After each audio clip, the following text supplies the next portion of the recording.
Assalamualaikum warahmatullahi wabarakatuh. USM News kembali hadir menjumpai Anda. Beragam informasi menarik akan kami sajikan untuk Anda selama 30 menit ke depan bersama saya Putih Sari dan berikut USM News selengkapnya.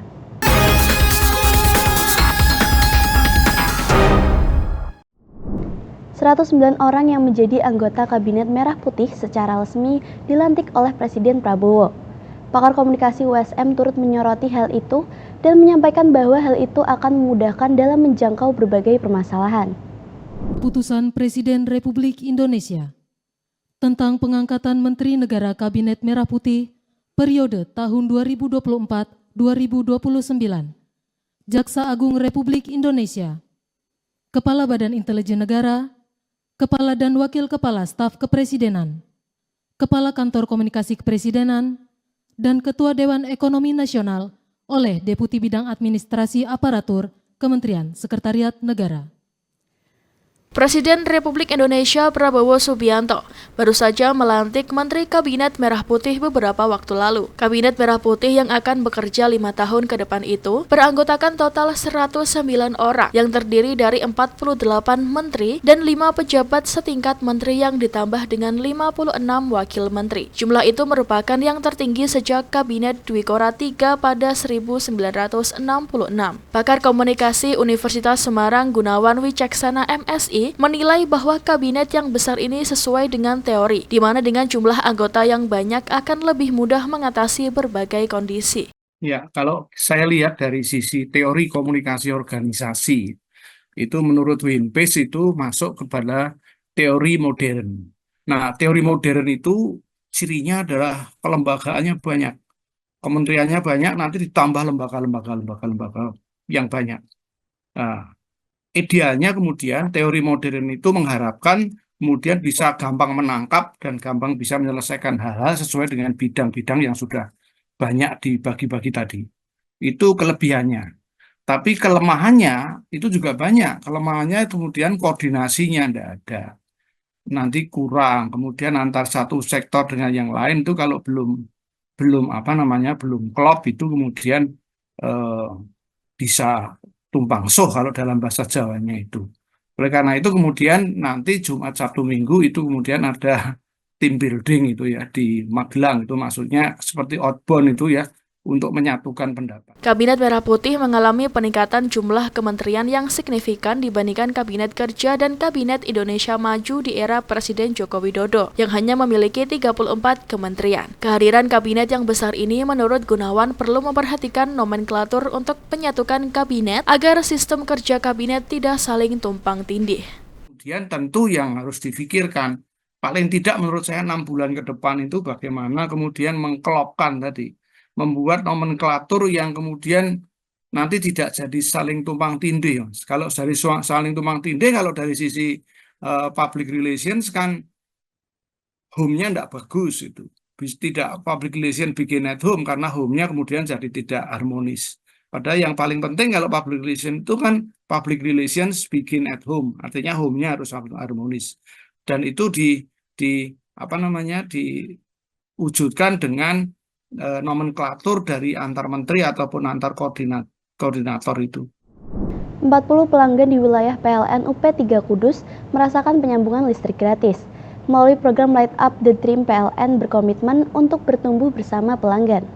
Menyambut Hari Listrik Nasional ke-79 juga menggelorakan semangat Hari Pahlawan, PLN Unit Pelaksana Pelayanan Pelanggan Kudus bersama Yayasan Baitul Mal PLN kembali menyambung listrik secara gratis bagi 40 pelanggannya yang tersebar di wilayah Kabupaten Kudus, Pati, Rembang, Jepara, dan Blora. Manajer PLN UP3 Kudus, Firman Sadikin, menyatakan bahwa bantuan ini merupakan wujud kepedulian dan komitmen PLN untuk tumbuh bersama dengan pelanggan.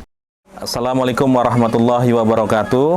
Dalam memeriahkan Hari Listrik Nasional ke-79 sekaligus menggelorakan semangat Hari Pahlawan, PLN UP3 Kudus kembali melaksanakan program Light Up the Dream bekerjasama dengan Yayasan Baitul Mal PLN.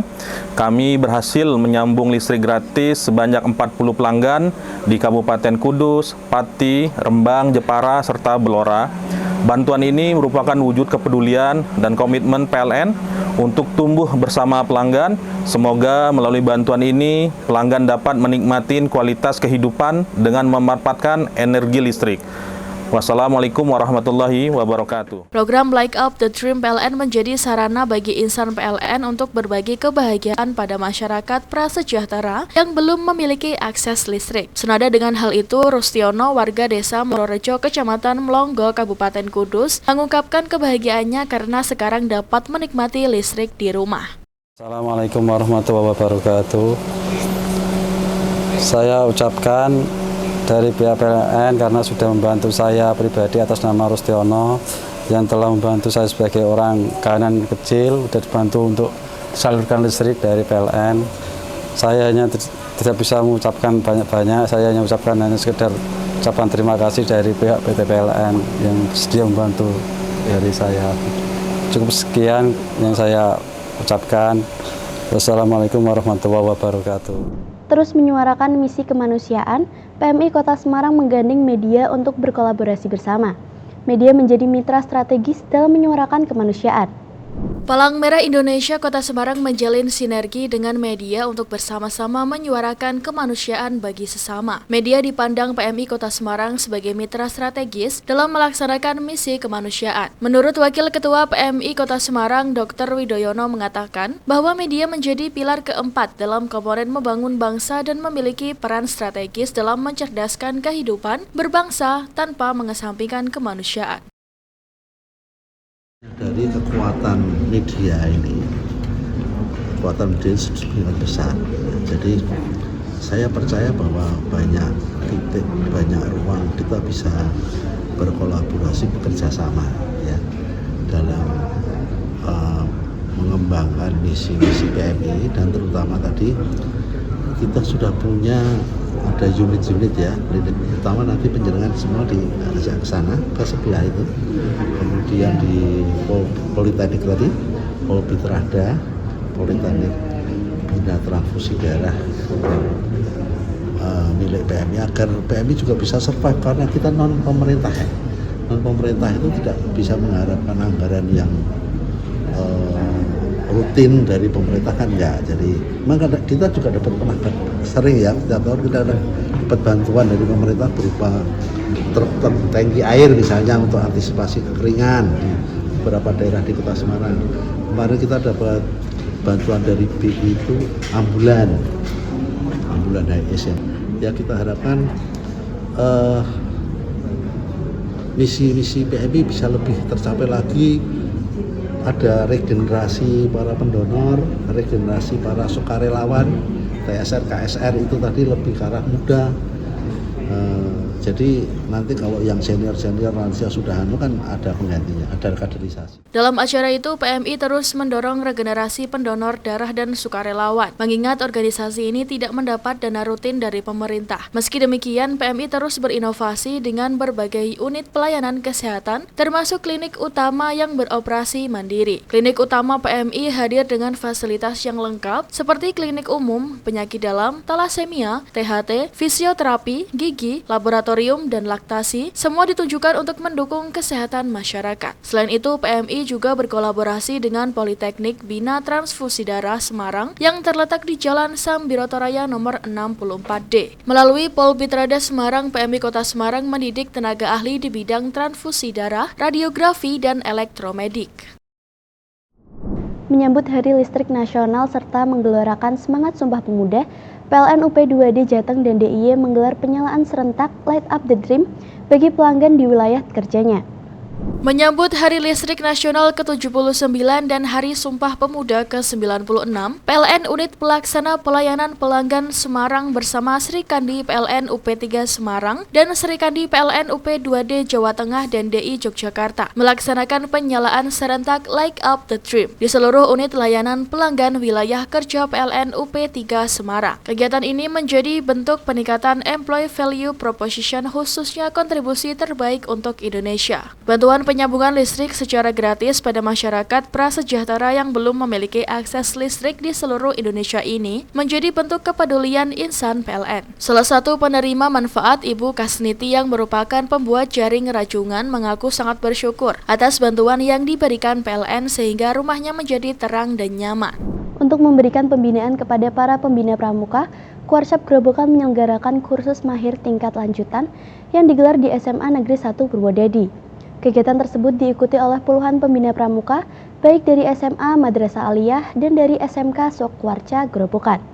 Kuarshap Grobogan selenggarakan kursus pembina pramuka mahir tingkat lanjutan atau KML untuk golongan penegak yang dibuka oleh Ketua Cabang Pramuka Grobogan Bidang Binawasa Fahroji. Kegiatan dilaksanakan selama 6 hari dari tanggal 23 Oktober hingga 28 Oktober 2024. Tujuan diselenggarakannya kursus mahir lanjutan adalah memberikan latihan dan pembinaan untuk meningkatkan kualitas para pembina pramuka penegak dan nantinya untuk selanjutnya untuk 6 hari ke depan akan diberikan materi agar nantinya mereka mendapat bekal untuk diberikan kepada para penegak di sekolah masing-masing. Di SMA Negeri 1 Purwodadi, KML ya. Apa itu? Mahir lanjutan ya, di SMA 1 Purwodadi. Ya. Apa itu, Pak? Kegiatan pramuka KML ya. Jadi yang diselenggarakan oleh Kuarshap Grobogan. Tujuan dilaksanakan KML, Pak? Untuk memberikan latihan ya, pembinaan terhadap para peningkatan kualitas lah para bapak dan ibu guru pembina penegak. Selanjutnya, Pak, untuk kegiatan apa ini, Pak? 6 hari ke depan. Ya, ini 6 hari ke depan ada beberapa pelatihan ya. Di samping itu materi juga ya, ada materi, kemudian pelatihan keterampilan sehingga bisa membekali terhadap para pembina yang lainnya nanti. Setelah kegiatan ini, apa Pak tujuan mereka nantinya, Pak? Ya, ada pengembangan diri ya, ada 6 bulan depan. Jadi untuk semacam apa ya, praktek lapangan, ada praktek lapangan, kemudian membuat satu laporan, dan kemudian dikukuhkan baru bisa menjadi pembina. Itu wajib atau enggak, Pak? Wajib. Itu untuk anak-anak sekolah tingkat apa, Pak? Ini untuk kakak-kakak yang sekarang ini kakak-kakak pembina, ya untuk SMA, MA, SMK. Berapa peserta, Pak? Ada 28. Dari mana aja, Pak? Dari ya, kalau perwakilan Kabupaten Grobogan. Nggak mengganggu aktivitas mereka, Pak? Acara ini, Pak? Ya, itu tugas pokok. Kemudian pramuka itu kan menjadi ekstra kurikuler ya, yang harus ada di sekolah, wajib ada. Gimana, Bu, nantinya, Bu? Ini kegiatan untuk kursus mahir lanjut, ini dilakukan selama 6 hari. Kebetulan ini bertempat di SMA Negeri 1 Purwodadi. Ini diikuti oleh 26 peserta dari pembina PA maupun pembina B setingkat penegak, yaitu dari SMA, SMK, dan MA. Ada persiapan khusus, Pak? Untuk saya sebagai peserta, persiapan khususnya memang untuk mengikuti KML itu harus punya sertifikat yang namanya KMD, yaitu khusus mahir dasar terlebih dahulu, kemudian mengikuti setelah menyelesaikan KMD, baru setelah itu bisa melaksanakan KML. Dengan kegiatan ini diharapkan para pembina bisa memberikan materi yang didapat dari KML ini. Inovasi Mobile Electricity Distribution Command Post atau MEDICO menjadi jagoan PLN UP2D Jateng dan DIY. MEDICO mengambil peranan penting dalam memastikan keandalan listrik di berbagai kegiatan nasional dan internasional.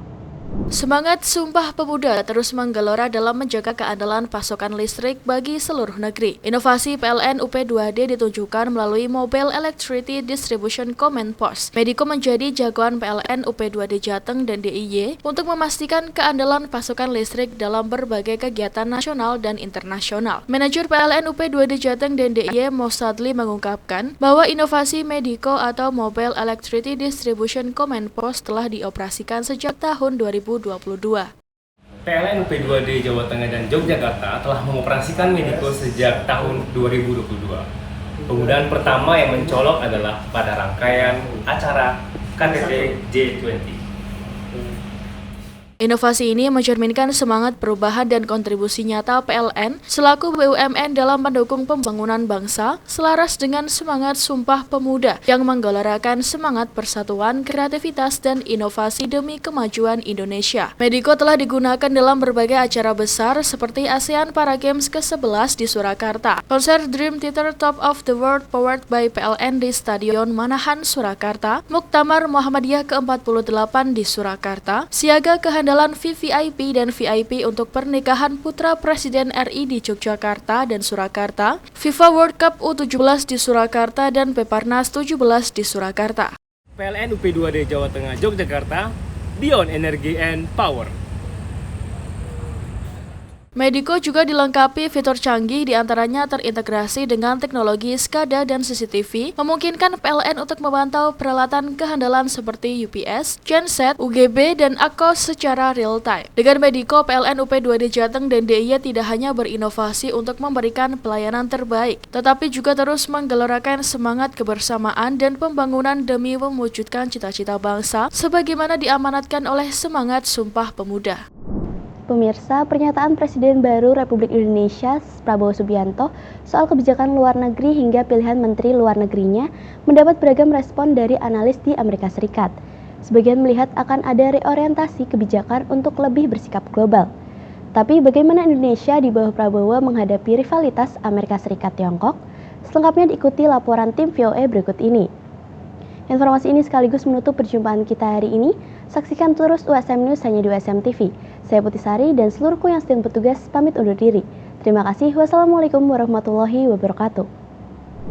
Dan dalam pidato setelah pelantikannya sebagai Presiden Republik Indonesia, Prabowo Subianto menekankan prinsip kebijakan luar negerinya tetap bebas aktif dan non-blok. We want to be the good neighbor. Kita ingin menganut filosofi kuno. 1000 kawan terlalu sedikit, 1 lawan terlalu banyak. Namun di luar kontinuitas, banyak analis menilai akan ada perbedaan kebijakan luar negeri Indonesia di bawah pemerintahan baru. Pak Jokowi focus more on developments, infrastructure developments and economic developments. But Pak Prabowo is a defense and foreign policy minister. From my understanding, he will spearhead the foreign policy engagement. He speaks English, he's been educated abroad, he understands the West. He also, I think, wants to put Indonesia on the global stage in a way that the previous President Jokowi was more domestically focused. Untuk pelantikan Prabowo, Presiden Amerika Serikat Joe Biden mengirim delegasi dipimpin perutusan tetap Amerika untuk PBB, Thomas Greenfield. Selain mengirim utusan ke Indonesia, Presiden Biden juga mengucapkan selamat secara tertulis. Biden kembali menekankan kedekatan kedua negara sebagai sesama negara demokrasi dan tekad memperkuat kemitraan strategis komprehensif antara kedua negara di saat hubungan diplomatik Indonesia-Amerika Serikat sudah berjalan selama 75 tahun.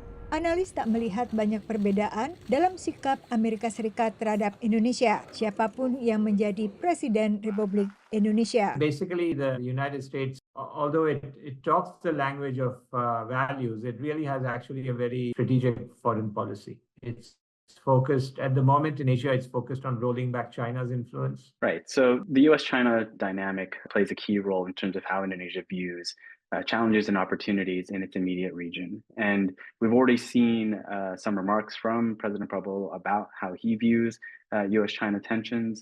And again, he goes back to this line of Indonesia will not choose a side. Untuk pengelolaan sehari-hari kebijakan luar negeri, Sugiono. Prabowo menunjuk orang dekatnya Sugiono sebagai Menteri Luar Negeri. Sugiono yang mantan Sespri Prabowo ini pernah mengikuti pendidikan tinggi militer di Vermont. What's interesting here is the newly inaugurated foreign minister, as I understand it, does not have a background in the foreign ministry itself. And this will be the first time since I think the early 2000s that we have a foreign minister who hasn't spent time in the foreign ministry itself. The new foreign minister is a close partner of President Prabowo, and I expect we'll see here is a foreign minister who has sort of the trust and the backing of the president, which is the most important dynamic of all.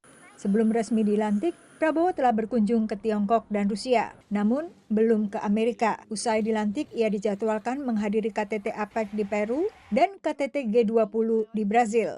dua-duanya pada November. Sementara lawatan perdana Menteri Luar Negeri Sugiono adalah mengikuti pertemuan BRICS Plus di Kazan, Rusia. Dari Washington DC, Yuni Salim, Virginia Gunawan, dan tim VOA.